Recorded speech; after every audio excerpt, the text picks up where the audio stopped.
Good morning, नमस्कार। Free history education channel में आपका स्वागत है। आज हम मध्यकालीन भारत के इतिहास के अंतर्गत दिल्ली सल्तनत के सुल्तान बलबन के बारे में जानकारी लेंगे। बलबन का वास्तविक नाम गियासुद्दीन बलबन था और बचपन का नाम बहाउद्दीन था। 1266 में गियासुद्दीन की उपाधि के साथ ही बलबन ने शासन करना प्रारंभ किया और 1287 तक शासन किया। तो चलिए इन्हीं के बारे में जानकारी लेते हैं, इनके प्रारंभिक जीवन, उपलब्धि, इनकी समस्या और इन तमाम समस्या को ये किस प्रकार सुलझाएं, इन तमाम बातों की जानकारी लेते हैं। प्लीज़ हमारे चैनल को सब्सक्राइब कीजिए। वीडियो पसंद आए तो देख के लाइक और शेयर जरूर कीजिए। बलबन एक गुलाम था, किंतु सुल्तान बनने से पूर्व दास्ता से मुक्त हो चुका था। बचपन में इसे मंगोल उठा ले गए थे और ख्वाजा जमालुद्दीन को बेच दिया था।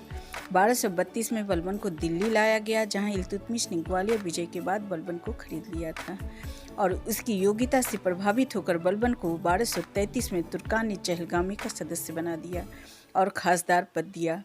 रजिया के समय में बलबन अमीर या शिकार के पद पर था। रजिया के बाद उसका भाई बहराम शाह के समय बलबन को रेवाड़ी और हाँसी की जागीर प्राप्त हुई और अमीर आखुर का पद मिला।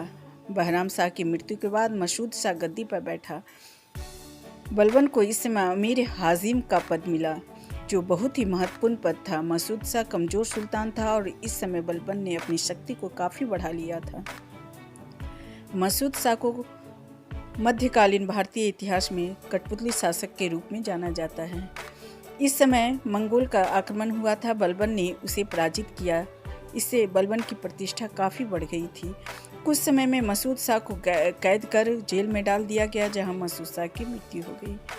1246 में नासिरुद्दीन शाह गद्दी पर बैठा। नासिरुद्दीन शाह ने अपने शासन की बागडोर बलबन को सौंपकर बलबन को उलूग खां की उपाधि दी। बलबन ने अपनी बहन का निकाह नासिरुद्दीन शाह से कर दिया। नासिरुद्दीन ने बलबन को नाइब ए मामलिकात का पद दिया। 1256 में मंगोल नेता हलाकू खां से बलबन ने समझौता किया। इब्न बतूता ने अपनी रचना रुहेला में लिखा है कि बलबन ने अपने दामाद नासिरुद्दीन की हत्या कर स्वयं गद्दी पर बैठा।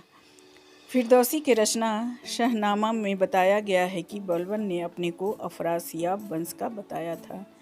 1265 में बलबन ने सुल्तान गियासुद्दीन के नाम से गद्दी पर बैठा। इसका शासनकाल 1265 से 1287 तक रहा। जिस समय गद्दी पर बलबन बैठा उस समय दिल्ली सल्तनत में अनेक समस्याएं थीं। गद्दी पर बैठते ही बलबन ने सबसे पहले सुल्तान की गरिमा को कायम किया और दिल्ली सल्तनत की सुरक्षा का प्रबंध किया।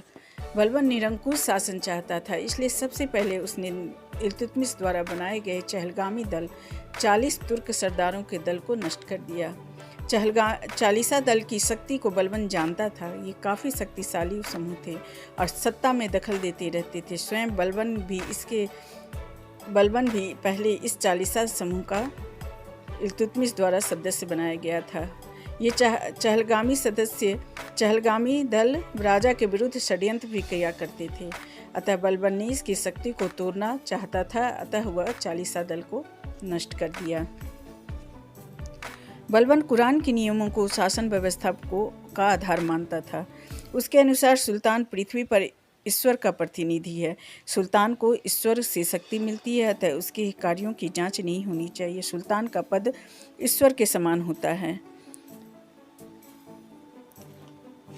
रक्त और लौह की नीति। रक्त की शुद्धता को ध्यान में रखते हुए जो रियल में मुसलमान थे उसे उच्च पद दिया जाता था और जो हिंदू से मुसलमान बनते थे उसे पद से हटा दिया जाता था।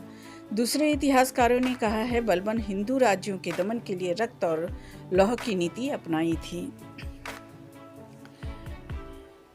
अपनी शक्ति प्रदर्शित करने के लिए जिल्ले इलाही की उपाधि उसने धारण की। बलबन अपनी संपूर्ण वेशभूषा में दरबार में आता था। दरबार में न कोई हंसता था, न मुस्कुराता था, न ही शराब पीता था।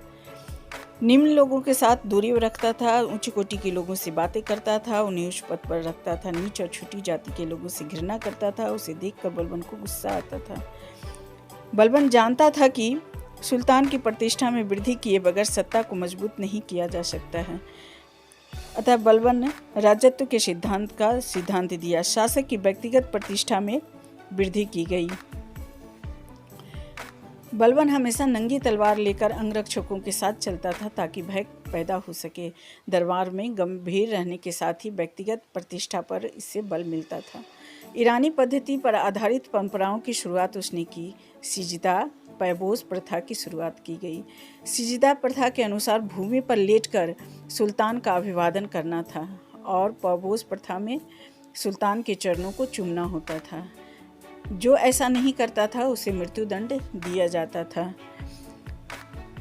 उसने इस गुप्तचर व्यवस्था को स्थापित किया, सेना का पुनर्गठन किया, सैन्य विभागों दीवाने अर्ज का गठन किया गया। मंगोलों के खतरों का मुकाबला करने के लिए सेना को संगठित और सेना के स्तर को बढ़ाया गया।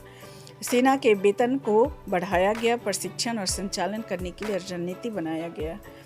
बेबातियों का समस्या, ये दिल्ली के आसपास छुपे रहते थे और लूटपाट करते रहते थे। इनके दमन के लिए चारों तरफ किलों का निर्माण किया और अफगानी सैनिकों को नियुक्त किया। दुआब क्षेत्र में हिंदू विरोधियों का दमन किया। कटिहार क्षेत्र में विद्रोह का दमन किया। वहाँ की स्त्री और बच्चों को गुलाम बना लिया। गांव को जला दिया और सभी पुरुषों को वध कर दिया। यह एक बहुत ही क्रूरता और बर्बरतापूर्ण नीति थी। सबसे महत्वपूर्ण विद्रोह बंगाल में था। बंगाल दिल्ली सल्तनत का हिस्सा था। बंगाल का गवर्नर तुगरिल खां बलबन का गुलाम था, लेकिन 1779 में बंगाल को तुगरिल खां स्वतंत्र घोषित कर मुगीश उद्दीन की उपाधि धारण कर अपने नाम का सिक्का चलाया। इसे दबाने के लिए बलबन ने अमीन खां को नियुक्त किया, लेकिन तुगरिल खां ने अमीन खां को पराजित कर दिया। बलबन इतना क्रोधित हुआ कि बीच चौराहे पर अमीन खां को फांसी दे दिया। बलबन का दूसरा अभियान भी असफल रहा। अब बलबन स्वयं सेना लेकर आगे बढ़ा। उसकी आने की सूचना मिलते ही तुगरिल खां पूर्व की ओर भागने की कोशिश किया। बलबन ने उसे मौत का घाट उतार दिया और अपने छोटे बेटे को बंगाल का गवर्नर नियुक्त कर दिया। बर्नी ने तारीख़ फिरोज़ा में लिखा है कि लखनऊ के दोनों बाजारों के दोनों तरफ 2 मील लंबी तख्त लगाई गई। तुगरिल खां के सभी सेना और समर्थकों को फांसी पर चढ़ा दिया गया। बुगरा खां को लेकर उस स्थान पर बलबन आया और वहां से गुजरा। उसने अपने बेटे बुगरा खां को चेतावनी दी, अगर उसने विद्रोह किया तो उसका अंजाम भी यही होगा। इससे बुगरा खां इतना भयभीत हुआ कि उसने शासक बनने की इच्छा ही त्याग दी। बलबन ने अपने चचेरे भाई शेर खां को जहर देकर मार दिया। मंगोल